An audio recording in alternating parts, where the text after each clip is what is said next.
Putin's war in Ukraine has been a disaster, really, for the Russian economy. I mentioned the impact on growth. It's meant higher inflation, a weaker currency, higher policy rates. Assets have been sanctioned. Interestingly, I did highlight that Russia has been running trade and current account surpluses, but sanctions have meant that actually Russia has got less revenues from those exports than it would otherwise have done. And actually, they've had to pay more for imports than they would otherwise have to do. And as you mentioned, in terms of the arms industry in Russia, it was a big export earner. Now, I think if you looked at Russia's performance during the war, and if you look at what was happening before the war, Russia was doing really well, selling slightly cheaper variants of Western stuff like S-400s, right? So Turkey, India, these countries were queuing up. No one's queuing up anymore for those weapons. Hello and welcome to Frontline with me, Philip Ingram. Now, today's Russia's annual May Day parade in Moscow, and we're going to look at the affordability of the war, the economic implications around the world of what Russia's doing and what others are doing as well. So we're very fortunate to be talking to Tim Ash. Now, Tim is an economist covering emerging Europe, Middle East and Africa with a key focus on Ukraine, Russia and Turkey, amongst others, and is an old friend of the show. Tim, welcome back to Frontline. Yeah, my pleasure. So the state of the Russian economy today, we keep hearing that it is creaking and that Putin may not be able to continue to afford the war. Is that right? Or do you think he's in a position where he can't afford not to have the war? Well, look, 3 years on, clearly there's a lot of durability in the Russian economy. And I think that reflects a couple of things. Firstly, it reflects the fact that Putin knew this was going to happen, right? I would argue he's been preparing for it as far back as 2014, annexation of Crimea, when we first imposed sanctions. So he was building up buffers, right? He was deleveraging, reducing risks, reducing debt, and building foreign exchange reserves. So he had about over $600 billion of foreign exchange reserves, $600 billion of foreign exchange reserves when he invaded. Now, we've sanctioned or immobilized half of those.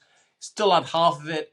He's also, unfortunately, been able to generate a lot of foreign exchange reserves and dollar ammunition, essentially, through exports. And really, it's a big oil commodity exporter. We haven't done enough, frankly, in terms of sanctioning Russia, reducing Russia's ability to generate returns of dollars from those exports. So, he's been running large trade and current account surpluses. That's been replenishing his reserves and enabling him to carrying on the war. Now, I think there's a lot to suggest that perhaps late last year, things were getting tighter.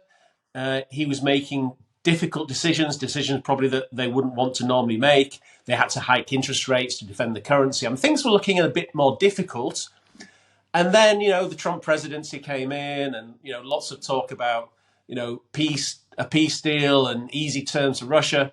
And that seems to have kind of breathed a bit more momentum into Russia and the Russian economy, right? I think the Russians think, if they last out a bit longer, they can get this great deal. So that's one point. The other angle, interestingly, at the moment is we can complain about Trump tariffs, but actually what it seems to have done is slow down global growth, and the impact of that has been to put downward pressure on oil and commodity prices. So actually, funny enough, nothing related particularly to our sanctions or the war in Ukraine, but actually Trump's tariff policies are now putting downward pressure on oil and commodity prices, and that will make things quite difficult for Putin, right? The oil price, the Urals oil price is about $50 a barrel. It's close to what's needed to kind of balance the budget. So, I don't think he can sustain this war forever. Lower oil prices and commodity prices make things a bit more challenging. But Putin clearly is also looking at the peace negotiation story in Trump. And if he just lasts out a bit longer, perhaps he thinks he can get the best deal ever. Well, yeah, but Trump keeps, or up until that fantastic picture of Trump and Zelensky sitting down in the Vatican head to head, Trump was and his team was effectively spouting what was coming out of Moscow. But then every time Vladimir Putin was asked whether he'd sign up for what Trump and his team was saying, he seemed to ask for more. And then we had the meeting in the Vatican between Trump and Zelensky, and Donald Trump seems to have changed his mind slightly. can you see Donald Trump starting to put, as he suggested, further economic pressure on Russia? And what would be the levers that would create the greatest effect? Well, unfortunately, Trump has completely mismanaged negotiations, right? I would argue he had a great negotiating hand upon taking the presidency, right? He could have increased sanctions on Russia, he could have increased arms sales to Ukraine. I think there was much to suggest both Ukraine and Russia actually wanted a peace. There was a peace to be done that was perhaps reasonable. But I think, as you mentioned, Trump, I mean, for whatever reason, seemed to roll over completely to Putin and gave Putin everything he wanted almost, and even more. And I think it left Putin thinking, well, if I hold out a bit longer, my maximalist claims, which is really the subjugation of Ukraine, the state failure of Ukraine, and the total capture of Ukraine by Russia, is still possible, right? So that's where we are at the moment. That Putin really is not really interested in talks at the moment. He thinks he can, if he lasts out a little bit longer, he can get everything he wants. So the ball really is in Trump's court now. And, what's he prepared to do? He said he's willing to tighten sanctions, but he hasn't done anything, right? So it's all talk, all show, no action. As I said, the Russian economy is perhaps more vulnerable now than it's been for a long time because of declining oil and commodity prices. So if Trump wanted to hit Putin with sanctions that really hurt, it's kind of now. And also, obviously, he can increase arms supplies to the Ukrainians if he sees fit. But so far, he's not doing any of that, which raises the question: why isn't he? Why is he rolling over to Putin? Why isn't he pushing for a fair peace deal? But unfortunately, so far, Trump's actions are just prolonging the war. Yeah, well, can anyone guess what Donald Trump is doing and what the logic is behind anything? But earlier in the week, in a Frontline episode, Anders Asland was interviewed, and he said that since Putin came into power, really he hasn't done anything to boost the Russian economy, and actually he's taken it down from it being a strong and growing economy to it effectively flatlining. Is Anders right, or has Putin been a poor president when it comes to the Russian economy? Well, I mean, you could perhaps look at the 2 decades. I mean, the first decade of Putin was actually about liberalization, opening the economy up. It came with a very supportive commodity cycle. Oil and commodity prices were really high. So that certainly helped him. I think there was a bit of a turning point in my mind, again, around 2014, annexation of Crimea. And at that point, the West did impose sanctions. They were relatively modest. That was the Obama administration. And I think what we then saw, I've described it as fortress Russia economic policy settings. Basically, Russia tightened fiscal monetary policy. I mean, in the end, what we know is he did that because he was assuming he would have to go to war over Ukraine, right? So he built up buffers. He ran monetary and fiscal policy that was far too tight given the macro fundamentals. I mean, in effect, he sacrificed lower growth, right, to have a stronger balance sheet to go into the war. Now, I would say Russian geopolitics and the overreach and the aggression of Putin has resulted in Russians having to sacrifice growth, and they're less well off now than if Putin had not done all those things, right? We could look at the costs of the war overall. I mean, my estimations are that the war has cost Russia well in excess of $1 trillion. It's a $2 trillion economy, right? So, about 50% of GDP. So Russians are a lot poorer because of this war, but, not poor enough to actually make decisions to force Putin to change the direction, unfortunately. Well, I think we'll look at some of those international geopolitical factors that are in there. Russia used to be one of the largest arms exporters in the world. Between 2010 2014, it exported about 25% of global weapons exports came from Russia. Come forward to 2020, 2024, that's dropped to 8%, but it's still the third largest exporter in the world behind US and France. However, what we've seen of Russian weapons and the reliability on the battlefield in Ukraine will be impacting that. Um, how much or how critical do you think that arms export industry has been to Russia in the past? And do you think what's going on in Ukraine will end the dominance that it's had in selling weapons to a lot of smaller states, African states, and different dictatorships that there are around the world? Is probably the best way to describe them. Yeah, well, look, I mean, Putin's war in Ukraine has been a disaster, really, for the Russian economy. I mentioned the impact on growth. It's meant higher inflation, a weaker currency, higher policy rates. Assets have been sanctioned. Interestingly, I did highlight that Russia has been running trade and current account surpluses, but sanctions have meant that actually Russia has got less revenues from those exports than it would otherwise have done. And actually, they've had to pay more for imports than they would otherwise had to do. And as you mentioned, in terms of the arms industry in Russia, it was a big export earner. Now, I think if you looked at Russia's performance during the war, and if you look at what was happening before the war, Russia was doing really well, selling slightly cheaper variants of Western stuff like S-400s, right? So Turkey, India, these countries were queuing up. No one's queuing up anymore for those weapons because they've massively underperformed, right? I mean, actually, one of the big takeouts from the war in Ukraine is that actually, third generation, second or third generation NATO kit has basically beaten fourth generation Russian kit. And I think, third countries, I think now would rather buy Western military technology or perhaps Ukrainian or Turkish technology than Russian technology. So it's been a really damaging hit to Russia's arms industry. And it's just another negative for Putin right now.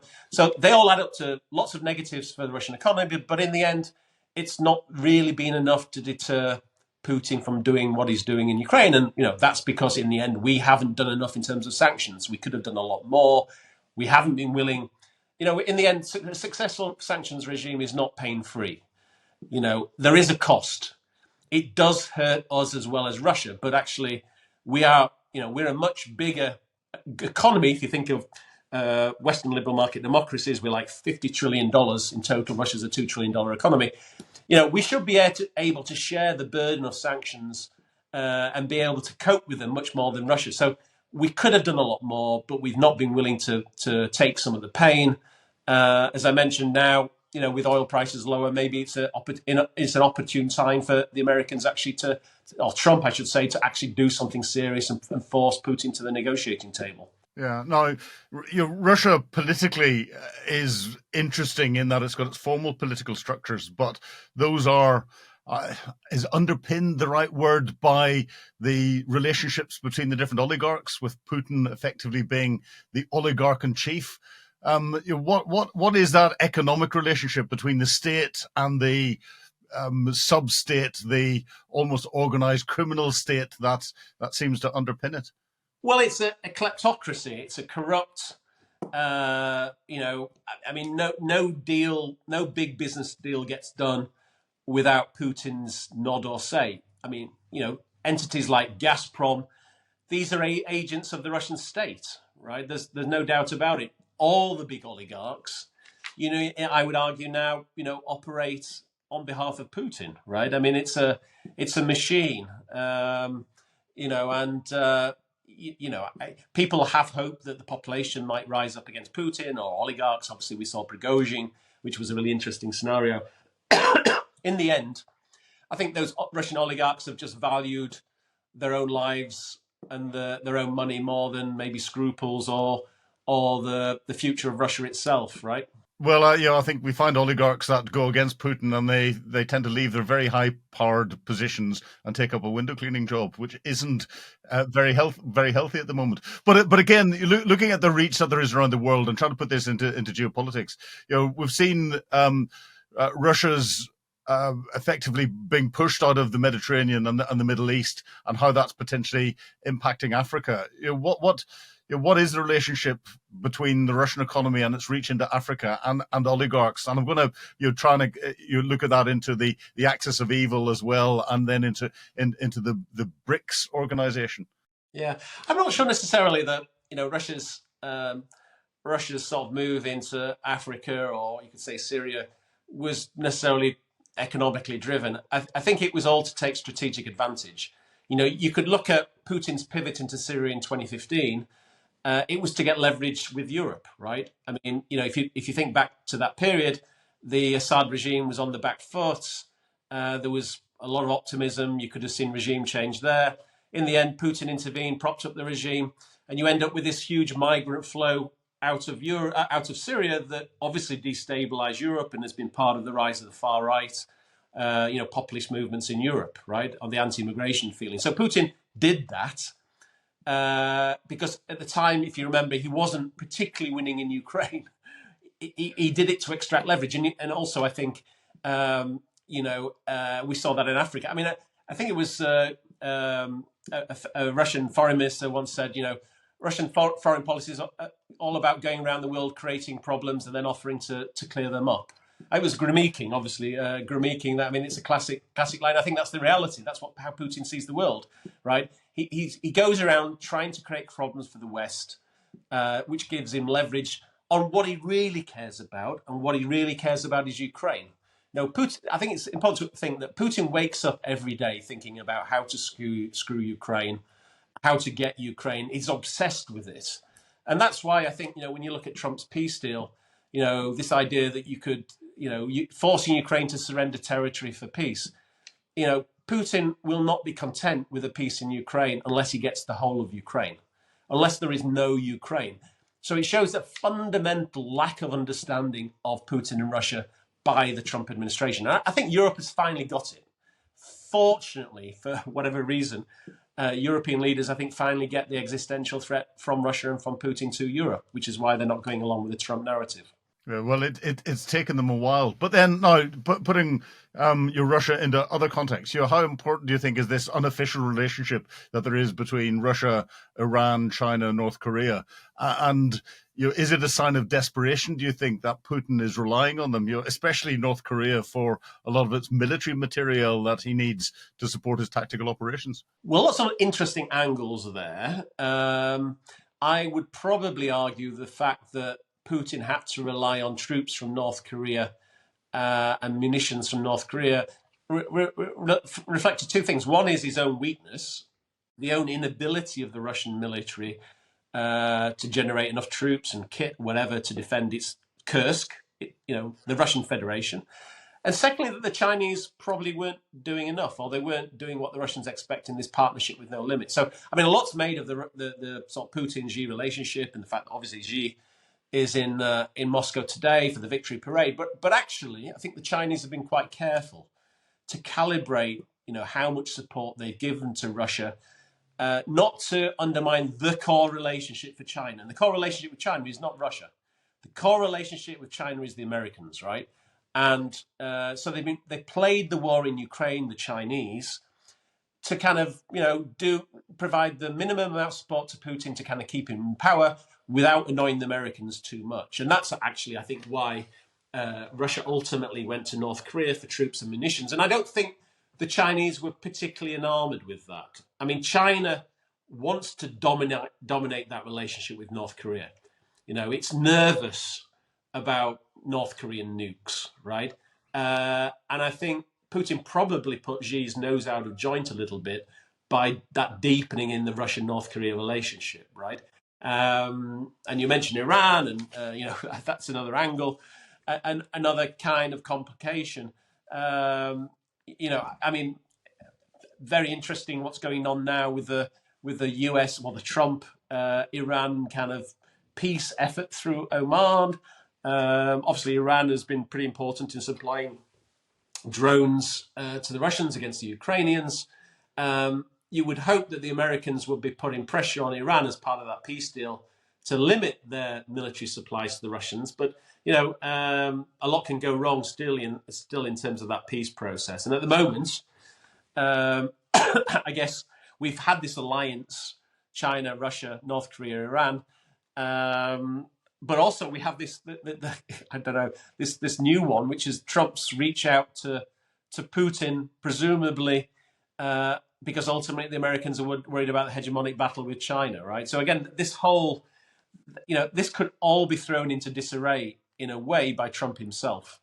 Yes, and the other relationship that Russia's got is of course with BRICS. So you got Brazil, Russia, India, China, South Africa, and lots of other countries have joined it. Does Russia get any real value from that grouping? Because it's more coherent than the Iran, China, Russia, North Korea relationship, because it's more of a formal grouping, or is it? Is it a coherent organization, or is it just a bunch of states coming together to see what they can get individually out of it? I think BRICS is really just a very nice acronym. It doesn't really do anything, and it's not really achieved very much at all, apart from perhaps to annoy the Americans, which may have been one of the reasons for its creation. I mean, if you look at the BRICS itself, I mean, two members, China and India, they're often almost at war, right? So there are rivals, tensions inside this entity. We saw that in terms of when there was discussion about the enlargement of BRICS. Bringing Iran in, pretty extraordinary. Clearly, for countries like South Africa and Brazil, that would be a complication, obviously, because of their relationship with the Americans, right? So I don't think BRICS brings very much at all to the table for Putin. It's not a source of financing. Again, it just annoys the West a little bit, or it puts the Americans' nose out of joint, which Putin likes doing things like that. Yeah. Now, coming back to China and Russia again, what sort of price do you think Xi Jinping is extracting from Vladimir Putin for his tacit support? Is China effectively buying swathes of Russia where there are natural resources in some of the sorts of deals that they've done through Africa and elsewhere? What's in it for China? Look, I mean, we can go back to the full-scale invasion. I mean, there's debate about whether, Putin told Xi. I have my doubts. I think the invasion was irritation initially for Xi. It destabilized global markets. The Chinese don't like that. They love globalization. They like the global status quo. Anything that pushes oil and commodity prices higher is not helpful for the Chinese. So I don't think they knew about it. They were a bit irritated, I think, at the start. But then I think they saw some advantage in an extended war. I think, firstly, they thought it distracted the Americans, obviously, from the Asia theatre. It meant that the Americans and the Europeans had to expend a lot of energy supporting Ukraine, and it weakened the Russians. And I think, if you go back to the Beijing Olympics, there was signs of tensions between the Russians and the Chinese, because I think the Russians saw the partnership with no limits as a partnership of equals. I think Xi never saw it like that. Xi saw China as the big brother and Russia as the weaker partner. And I think the war in Ukraine has definitely weakened Russia. It's weakened the Russian economy. It's weakened the global perceptions of Russia as a military power. We spoke about that in terms of Russian arms sales. It's made Russia more dependent on China, right? And the Chinese, as I said, have not gone out of the way to provide military supplies to the Russians. They've been very careful not to get caught in American sanctions. They haven't really provided much financing to Russia. Again, very careful not to get caught up in Russian secondary sanctions. So they've not been particularly buying assets in Russia. What they have been doing is buying commodities cheaply off Russia, exploiting Russian weakness, and getting a great deal on a lot of cheap commodities on offer by Russia, because Russia has been trying to avoid Western sanctions. So that's been the big benefit. So I mean, the Chinese don't mind an extended war as long as as I said, it doesn't impact global commodity prices or destabilize global markets. If it keeps Russia as the junior partner in the relationship, they kind of like that. And as long as it keeps the West kind of occupied supporting Ukraine, again, they kind of like that. Interestingly, they got very nervous around the Prigozhin affair. They were very worried when Putin seemed to be close to being forced from office. And it seemed at that point they were perhaps thinking about stepping up support for Putin at that point in time. But then obviously we know Putin survived, Prigozhin had that terrible accidental air crash, and the rest is kind of history. Well, yeah, and China's always looking for an opportunity. I think what we may see here is China trying to step up and take over the gap that the Russians have left in the international arms market and sort of fill that with Chinese technology because they haven't really been out selling their weapons around the world, allowing the Russians to do it. Mind you, a lot of the stuff that they got is Chinese copies of either the Russian kit or Chinese copies of Western kit. So it'll be interesting to see where that happens. But looking at that and changing tack completely from an economic perspective, Donald Trump has been very clear in what he's been doing in trying to put pressure on the West to step up economically in its defense budgets and everything else. Now, the pressure that he's put on Europe and NATO members to increase their defense spending, but also to increase their defense industrial bases, has created a competition in defense sales capability that wasn't there beforehand. And then Trump comes out with statements, or his team come out with statements restricting the use of American supplied weapons in different areas, therefore undermining the confidence in the US arms market around the world. Do you think Trump has effectively shot himself in the foot in the arms market by creating this lack of confidence in US suppliers and then forcing Europe and other countries around the world to increase their capacity and their production capacity? Look, the Trump team are very quick to argue that they were right about Russia and right about the fact that Europe wasn't pulling its weight in terms of spending on defence. This NATO 2% target, obviously, it's been increased. As someone who, yourself and others have argued, about the existential threat from Russia for a decade. I mean, unfortunately, European politicians sat on their backsides and didn't do anything about it. We should have been, the annexation of Crimea should have been a wake-up call. And I actually find it pretty extraordinary when you think about it that, we've had 3 years of a brutal war in Ukraine when it should have been absolutely obvious what the threat from Russia was. And it actually took J.D. Vance's visit to the Munich Security Conference in February for the pennies to drop, or the pfennigs, or the euro cents. I don't know what you call them these days, but yes, the euro cents to drop, and finally the Germans to realise that actually we cannot rely on on the US to backstop European defence.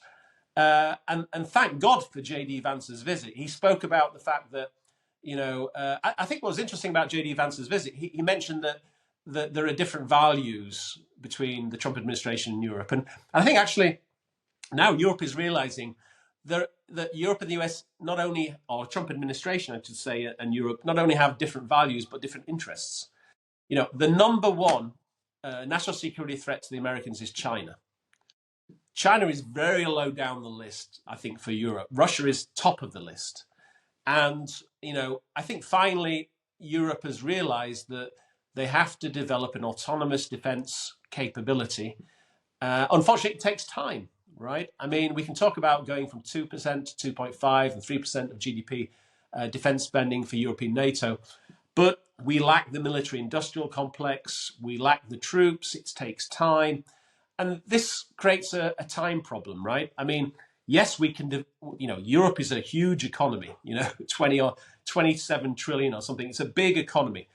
To rival China and Europe, we will get our acts together. We will build that military industrial complex. We have the technology, we have the finance, we can do it. But it will take 10 years to find replacements for Patriot missile systems or HIMARS or ATACMS. It will take time. And two things are important there. Firstly, that the Americans continue to supply us enough weapons for us to defend ourselves against the Russian threat in the short term. We hope they do. We hope they still will, sell the kit to us. And the second one is that Ukraine lasts out long enough. We have to, Ukraine has to buy us time. And, if they lose, Russia will, the two biggest military industrial complexes in Europe now are Russia and Ukraine. You put those together, that is an overwhelming threat to Europe, right? We cannot let that happen. So we have to hope, again, the Ukrainians survive long enough to buy us time that the American suppliers kit to bridge this gap until we get our own autonomous defense capability, right? But I think it's just fact. We cannot rely on the Americans. NATO is is really dead. That's the harsh reality, right? And we think about UK's own nuclear deterrent, our independent nuclear deterrent. I mean, we're dependent on US Tomahawk missiles. A lot of our technology and our own nuclear deterrent. In the end, we rely on the Americans. You mentioned a lot. A lot of the kit we use ultimately is under license one way or another from the Americans. So we're in a very, very difficult position, and it reflects decades of bad decisions about defence and about the national security threats that faces, and particularly the primary threat at this point in time from Russia. Yeah, well, luckily the Americans don't have a veto over our Trident missiles, and it's our own nuclear warheads that are on them. But we do rely on their technology for a lot of things across the board. But the thing that most concerned me there was you saying that our national and our European and our international security is relying on hope.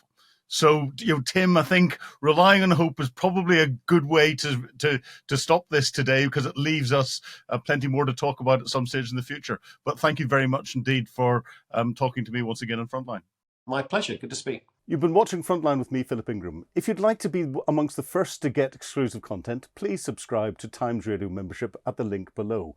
You can also listen to Times Radio for the latest updates on global affairs, or read about them at thetimes.com. Thank you.